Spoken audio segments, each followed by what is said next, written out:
Siapa yang tidak pernah mendengar nama Pee Wee Gaskin? Kebanyakan dari kita mengetahui Pee Wee Gaskin adalah sebuah band indie asal Jakarta.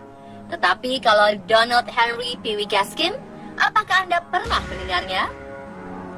Ternyata nama band ini, Pee Wee Gaskins ini, terinspirasi dari seorang pembunuh berdarah dingin paling terkenal di Amerika Serikat. Bagaimana tidak? Setidaknya ia pernah membunuh sekitar 100 hingga 110 orang. Angka yang sangat fantastis. Pembunuhan berantai yang ia lakukan disebut coastal kill. Ia juga membunuh beberapa teman dekat dan sepupunya sendiri. Bahkan ada juga anak yang berusia di bawah umur. Ia pun diketahui mengidap penyakit kejiwaan yang bernama License to Kill. Lalu apa yang mendasari sehingga ia tega menghabisi 100 nyawa orang di sekitarnya?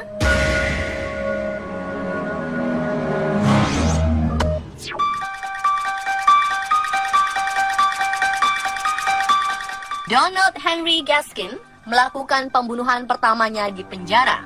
Ia membunuh seorang narapidana bernama Hazel Brazel dengan merobek tenggorokannya.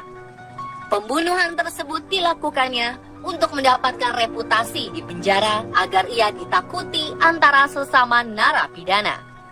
Sebelumnya ia seringkali menjadi objek hinaan dan ejekan karena memiliki tubuh yang pendek dan mungil.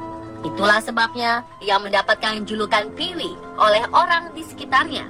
Karena pembunuhan yang dilakukannya ini, ia menerima tambahan 3 tahun penjara. Dalam tekanannya di penjara, ia berhasil melarikan diri pada tahun 1955 dengan bersembunyi di belakang sebuah truk sampah dan melarikan diri ke Florida. Namun Gaskin kemudian kembali ditangkap dan bebas 6 tahun setelahnya, tepatnya pada tahun 1961. Setelah dibebaskan dari penjara, Gaskin menikah lagi. Namun dalam selang waktu yang tidak terlalu lama, Gaskin kembali dituntut atas tindakan pencurian dan perampokan.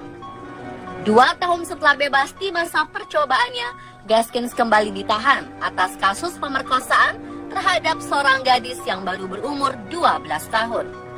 Dalam kasus ini, Gaskin melarikan diri sementara menunggu putusan. Akan tetapi, pihak berwajib berhasil menangkap kembali Gaskin di negara bagian Georgia. Dalam persidangannya, Gaskin dijatuhi hukuman penjara selama 8 tahun. Ia dibebaskan pada bulan November tahun 1968. Setelah pembebasannya, ia pindah ke kota Sumter dan mulai bekerja di perusahaan konstruksi.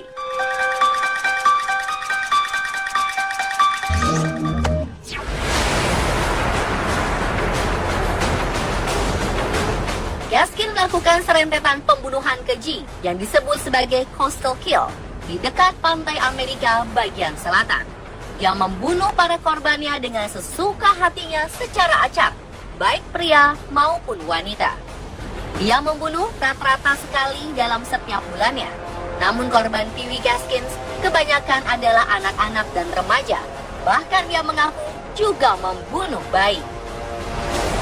Korban pembunuhan coastal kill yang pertama adalah seorang penumpang yang ia siksa dan ia bunuh pada bulan September 1969.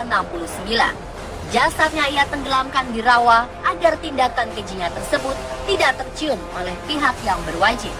Gaskin mengaku telah membunuh para korban dengan menggunakan berbagai metode, termasuk menusuk, menembak, dan bahkan ia juga memutilasi beberapa korbannya.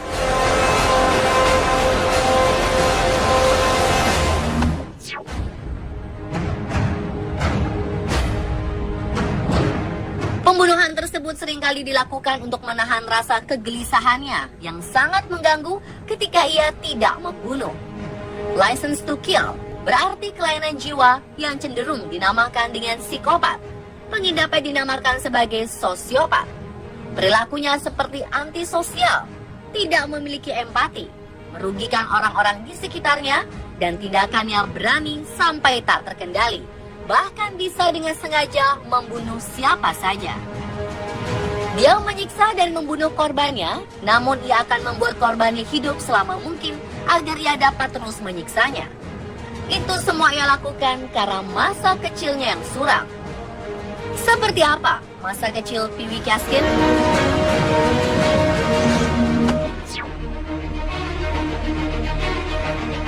Henry Donald Pee Wee Gaskin lahir pada tanggal 13 Maret 1933 di desa Florence, South Carolina, Amerika Serikat. Ia adalah anak terakhir Julia Parrott. Semasa kecilnya, ia sudah tidak diperhatikan oleh ibunya. Bahkan ia pun sering menerima kekerasan fisik dan mental oleh ayah tirinya. Ketika Gaskin berusia 1 tahun, ia pernah meminum 1 botol penuh minyak tanah yang menyebabkan dirinya selalu mengalami kejang-kejang hingga usia 3 tahun. Penderitaannya tidak berhenti sampai di situ. Karena hidup dari keluarga yang miskin dan berpendidikan rendah, ia tumbuh menjadi seorang pencuri. Dan itulah yang menyebabkan hidupnya banyak ia habiskan di dalam jeruji besi. Semasa kecil, ia pernah ditangkap karena kasus pencurian serta memukul seorang wanita dengan kampak di kepalanya. Wanita tersebut berhasil selamat dan melaporkannya ke polisi. Akibatnya, Gaskin ditangkap dan dijebloskan ke penjara. Setelah bebas dari penjara di usia 18 tahun, Gaskin sempat menikah pada tahun 1951. Di tahun berikutnya, dari hasil pernikahannya tersebut, ia berhasil memiliki anak perempuan. Ia pun sempat bekerja baik-baik di perkebunan tembakau. Namun setelah 2 tahun bebas, ia kembali membuat ulah.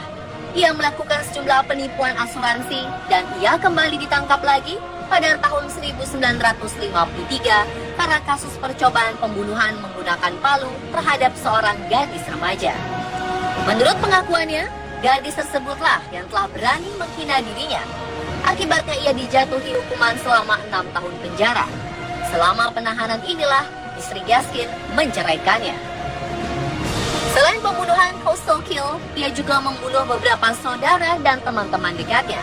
Yang lebih parahnya lagi, ia membunuh keponakannya sendiri yang masih berusia 15 tahun dan temannya yang berusia 17 tahun. Kedua wanita tersebut ia pukul hingga tak bernyawa.